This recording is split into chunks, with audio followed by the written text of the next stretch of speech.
할렐루야. 하나님께서 충만하신 은혜를 채워주신 줄 믿습니다.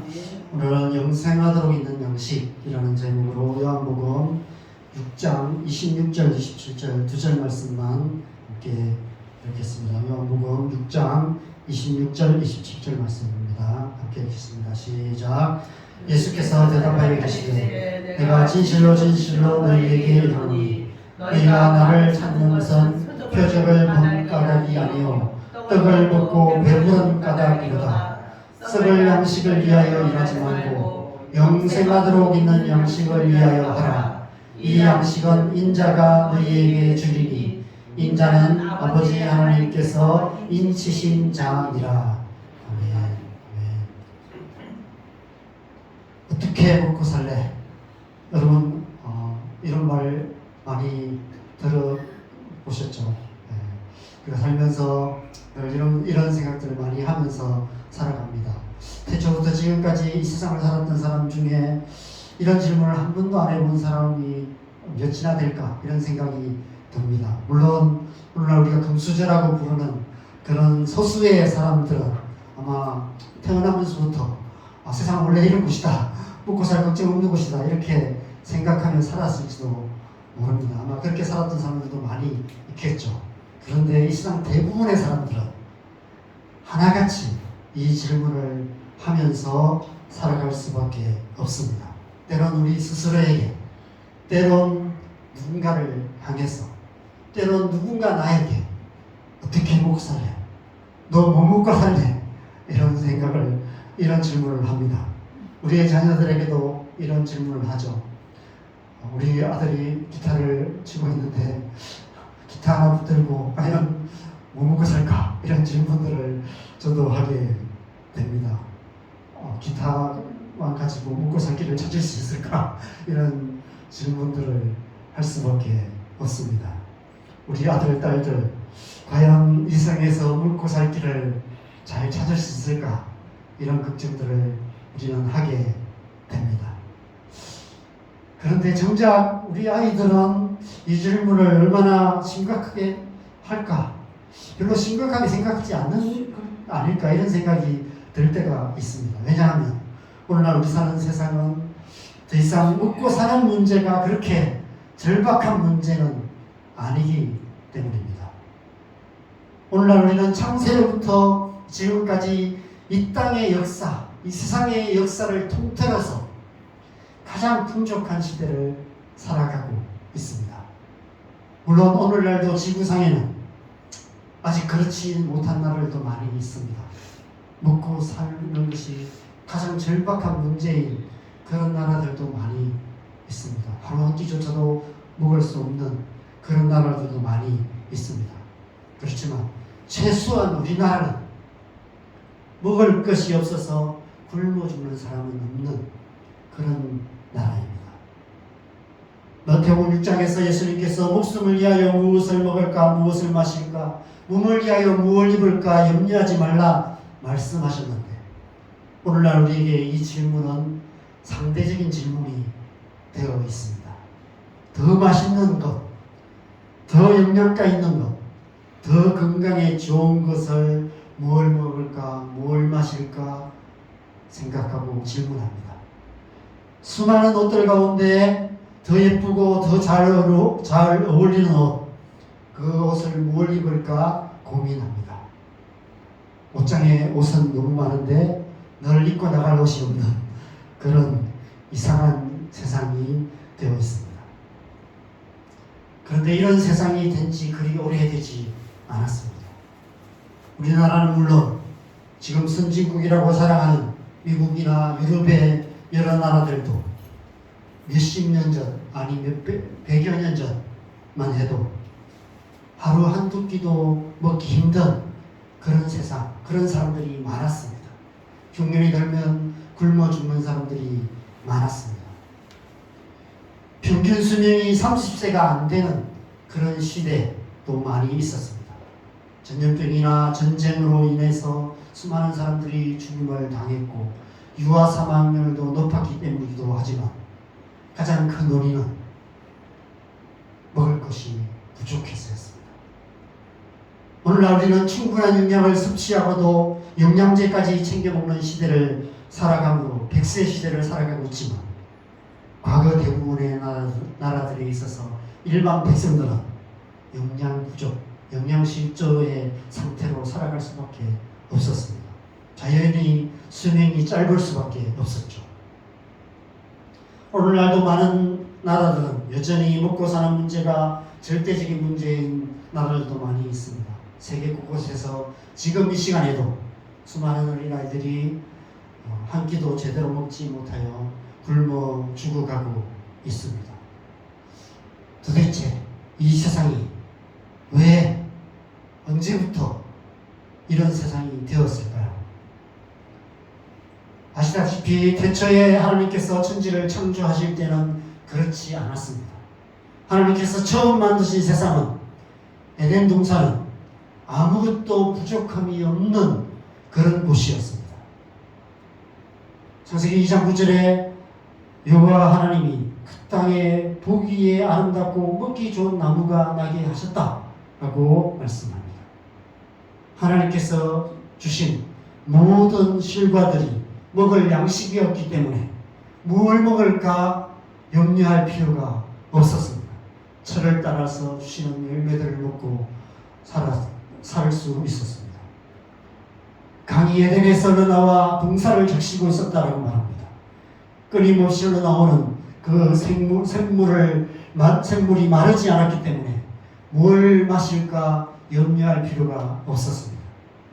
더 좋았던 것은 25절에 보면 아담과 그의 아내가 벌거벗었으나 부끄러워하지 아니하였다라고 말합니다.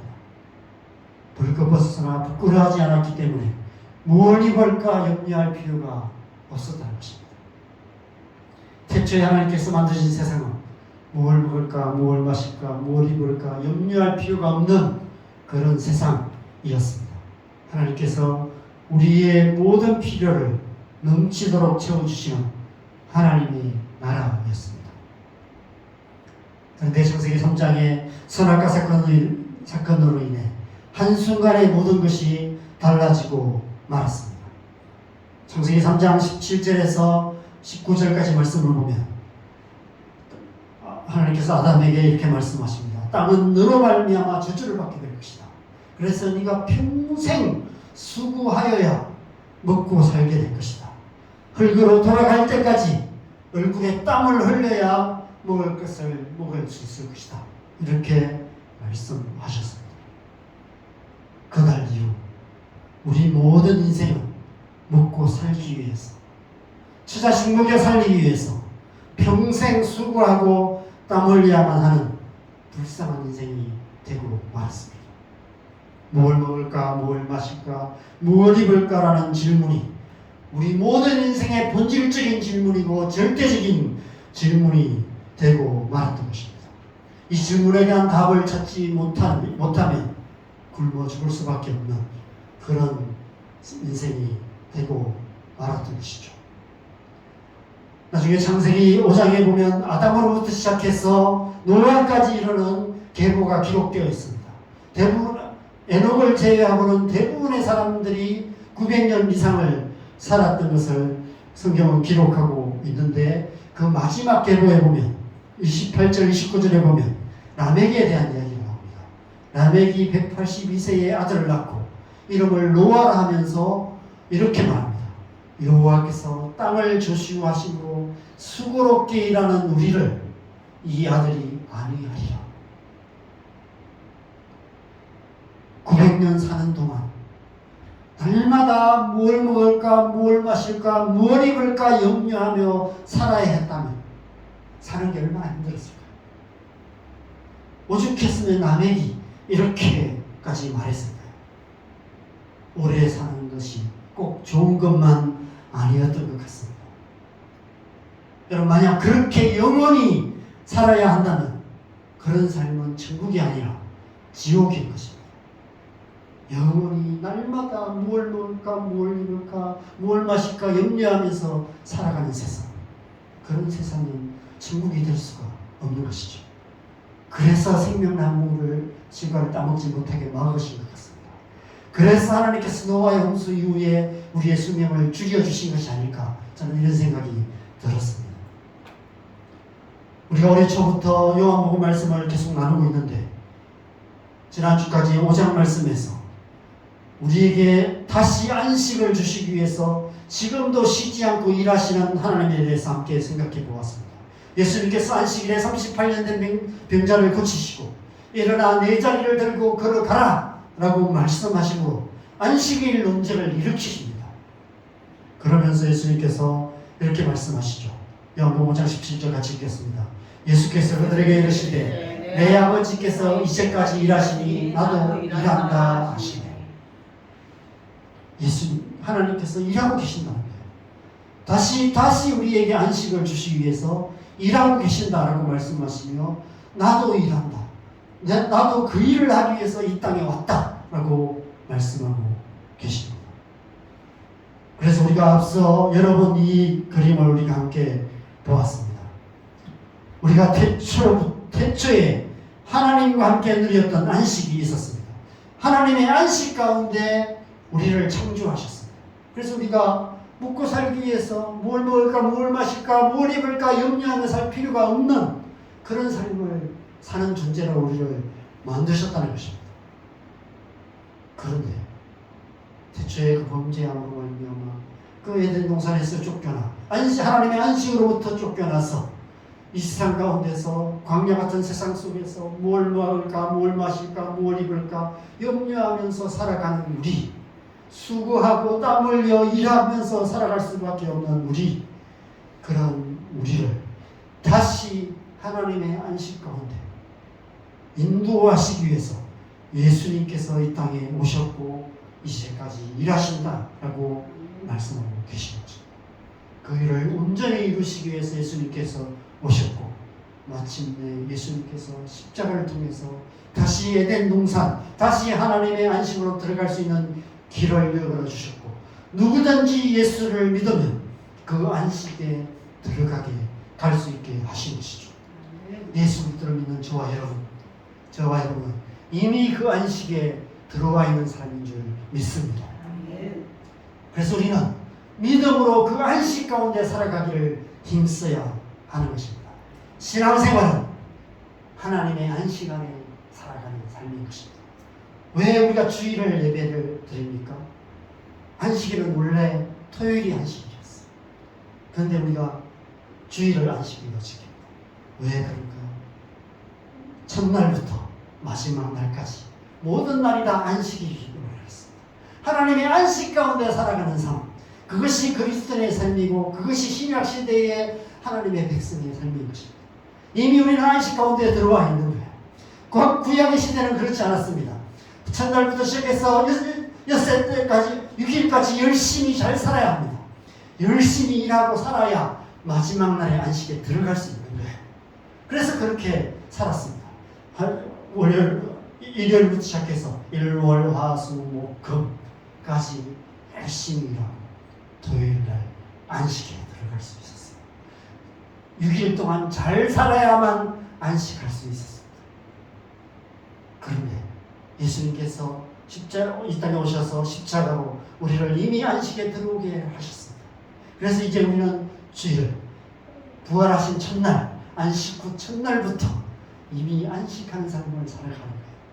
그래서 주일날 예배하고 일주일 하루 한 주간의 삶을 예배자의 삶을 살아가는 삶, 안식하는 삶을 살아가는 것입니다. 그것이 신약시대의 안식의 삶인 것입니다. 신약시대에 우리는 모든 날이 안식인 삶을 살아가는 것입니다. 그런데 우리가 이 안식하는 삶, 안식에 들어가는 삶을 살아가기 위해서는 세 가지 문제가 해결되어야 합니다. 우리를 하나님의 안식에 들어가지 못하게 하고 우리 앞을 가로막고 하나님의 안식을 누리지 못하게 방해하는 거대한 세 가지 장벽이 있습니다. 그 세 가지 장벽이 무너져야만 우리가 이 하나님의 안식 가운데 살아갈 수 있습니다. 첫 번째는 과거의 장벽입니다. 우리의 과거가 남긴 상처, 고통으로부터 자유케 되어져야만 하는 것입니다. 예수님께서 안식일에 38년 된 병자를 고치신 이유가 그 때문입니다. 우리가 예수님을 만나면 가장 먼저 해결되는 문제가 바로 그 문제입니다. 이사야 61장에서 그렇게 말씀하시죠. 주의 영이 내게 내리셨으니 가난한 자에게 아름다운 소식을 전하게 하시는데 가장 먼저 뭐예요? 마음이 상태를 고치는. 예수 그리스도의 복음이 역사할 때, 예수님을 인격적으로 만날 때 가장 먼저 일어나는 일, 그것은 뭐냐면 우리의 상한 마음이 고쳐지는 것입니다. 우리를 지금까지 힘들게 만들었던, 어렵게 살게 만들었던 과거의 상처, 과거의 아픔들을 치유해 주시는 것이죠. 우리의 삶, 우리의 오늘날 우리의 삶의 어려움, 관계의 어려움으로 상담받는 많은 사람들이 있습니다. 상담을 통해서 어려움을 극복하는 데 도움을 줄 수 있습니다. 그러나 근원적인 문제는 해결해 줄 수 없습니다.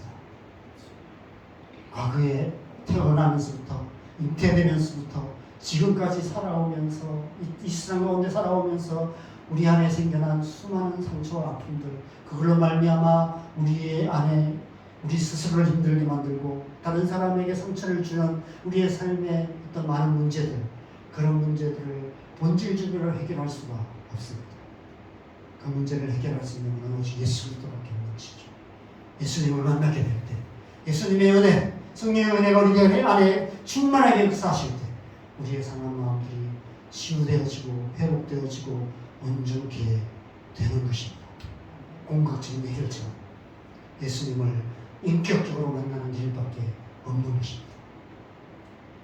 예수님을 인격적으로 만나게 되면 지금까지 우리의 마음을 고통스럽게 만들었던 우리 자신의 모든 연약함과 그로 인해 생겨난 과거의 상처들이 치유되기 시작합니다.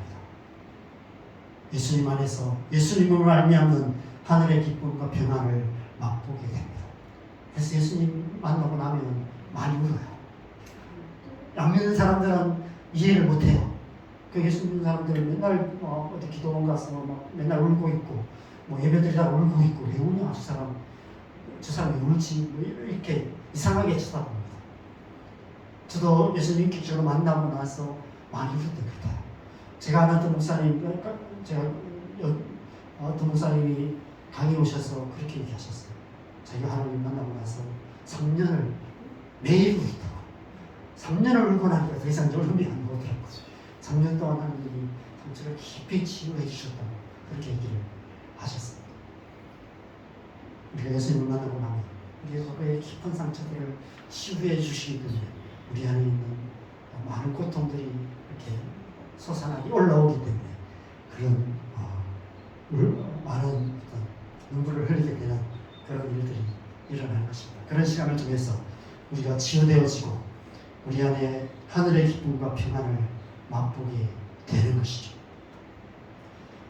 두 번째 장벽이 있습니다. 두 번째는 미래에 대한 장벽이에요. 우리 안에 미래에 대한 막연한 두려움, 미래에 대한 알 수 없는 두려움이 있습니다.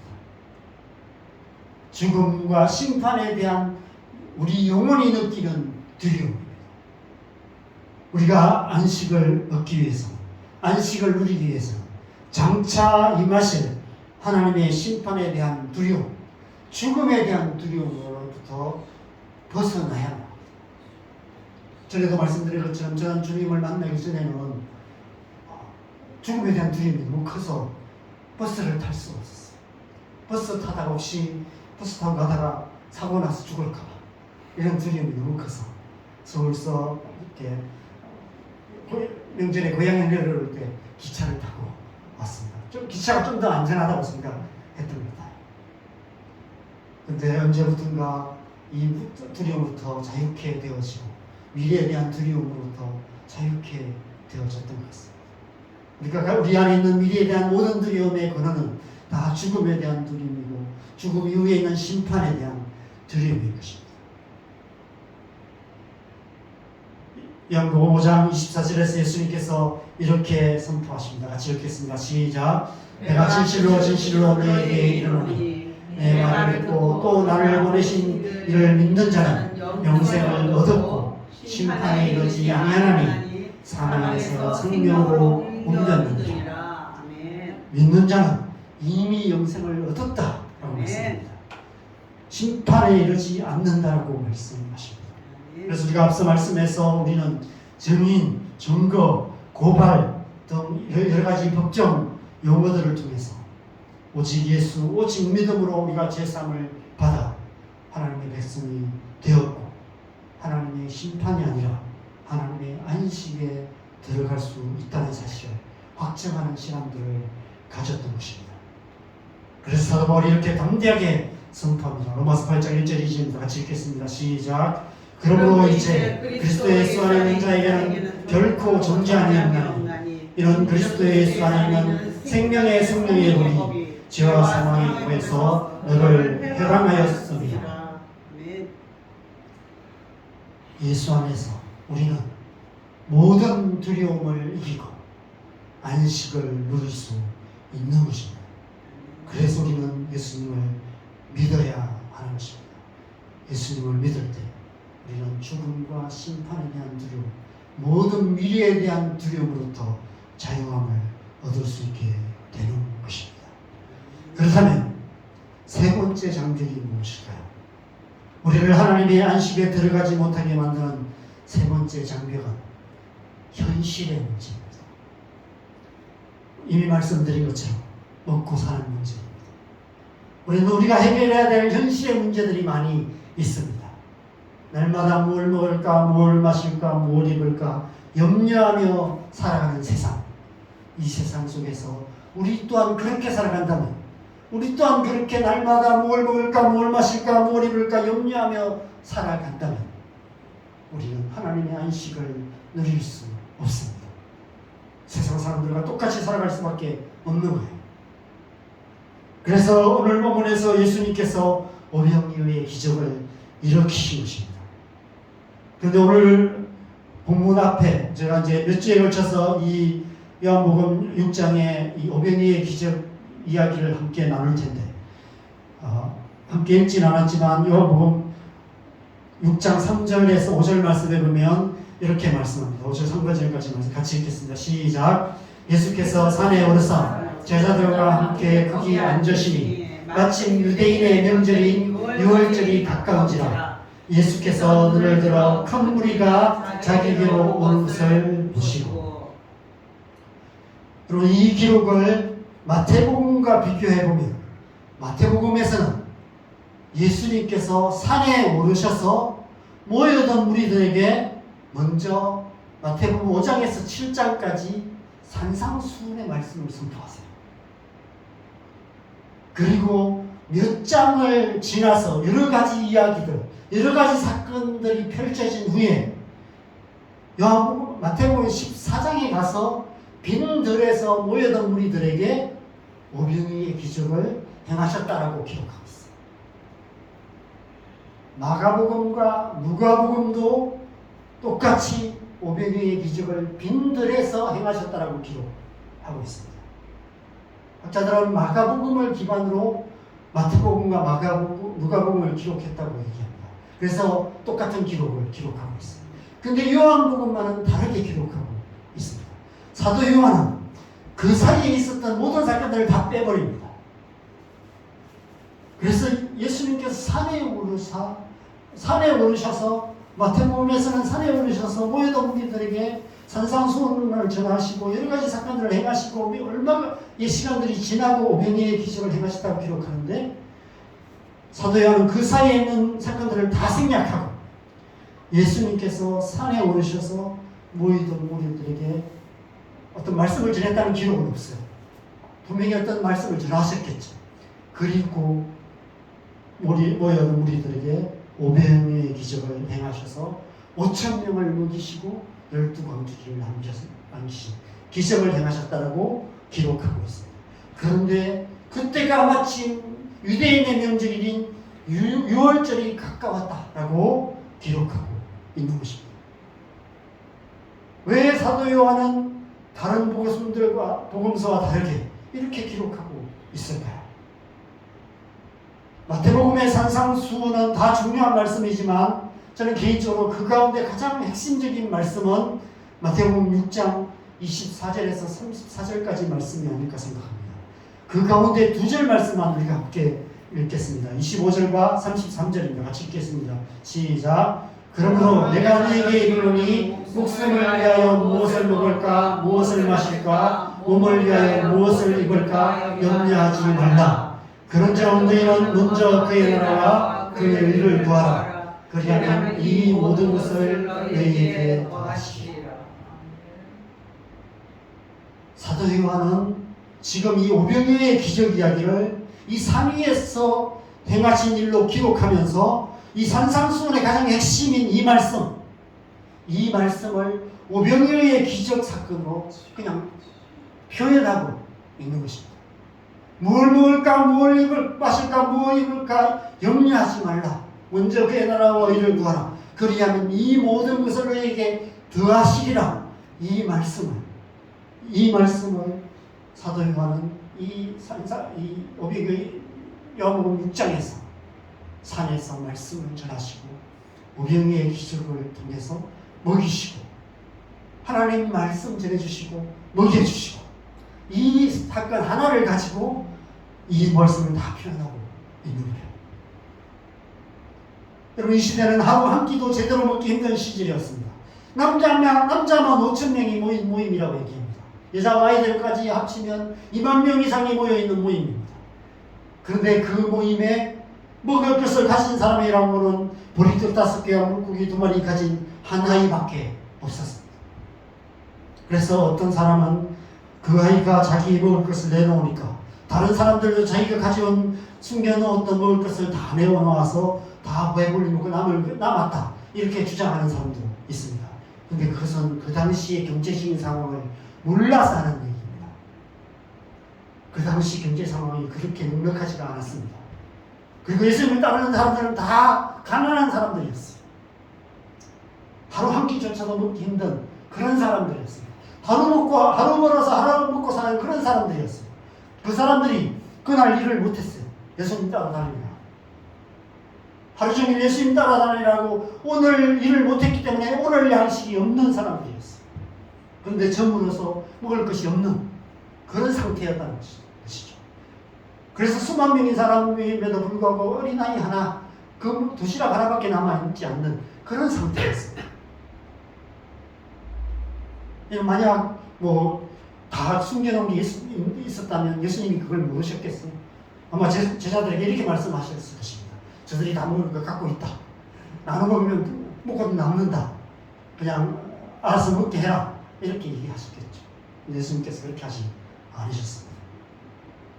예수님께서 지금 이 기적을 통해서 우리를 하나님의 안식 가운데 살아가지 못하게 가로막고 있는 현실의 문제, 먹고 사는 문제에 대한 해답을 제시하고 계시는 것입니다.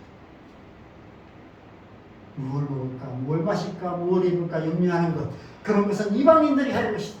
너희는 그렇지 않다. 너희는 먼저 그의 나라와 의를 구하라. 그리하면 이 모든 것을 너희에게 더하시리라. 이 말씀을 이 오병이어의 기적을 통해서 보여주시는 것입니다. 왜 사도 요한이 오병이어의 기적을 예수님께서 산 위에서 6월절 가까운 때에 행하신 것이라고 기록하셨을까요?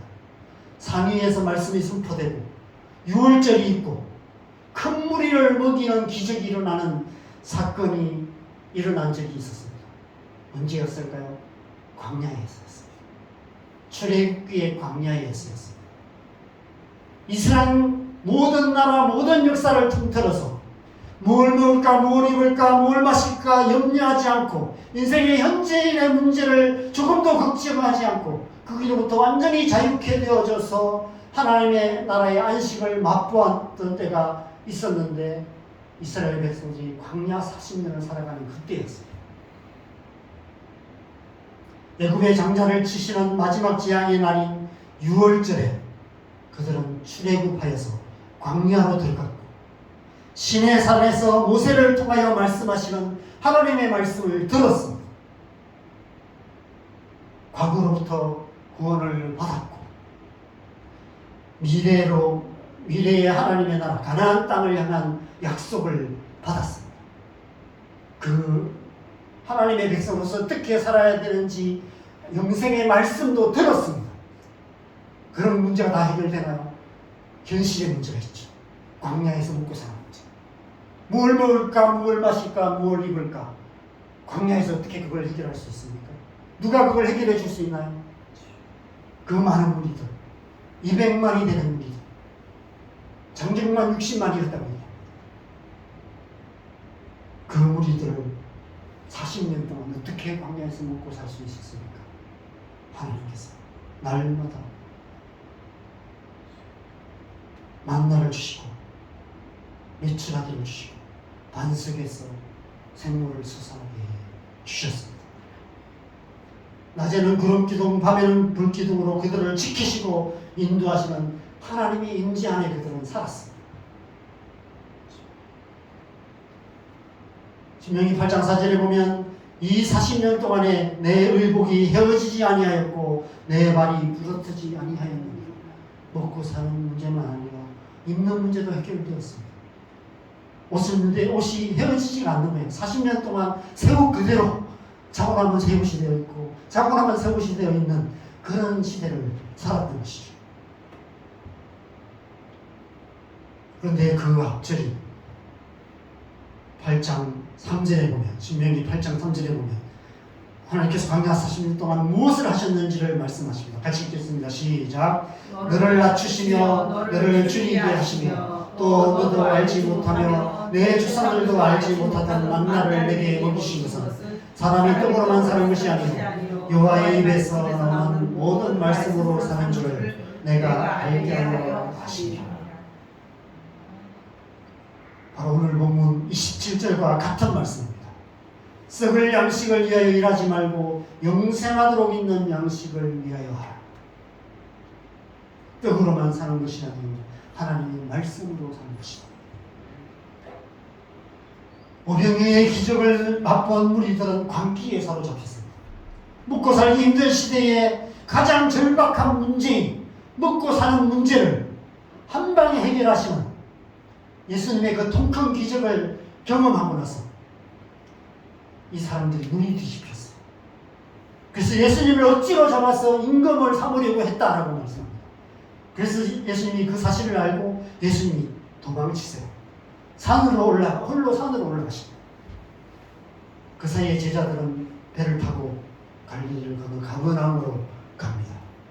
그리고 한밤중에 풍랑이는 바다를 걸어서 예수님께서 제자들에게 가십니다. 그리고 함께 가버나움을 건너가세요. 근데 우리가 오늘 읽었던 본문, 이 본문은 그 다음날 배를 타고 가버나움까지 쫓아온 무리들을 향해서 처음 하신 말씀이 이 말씀이에요.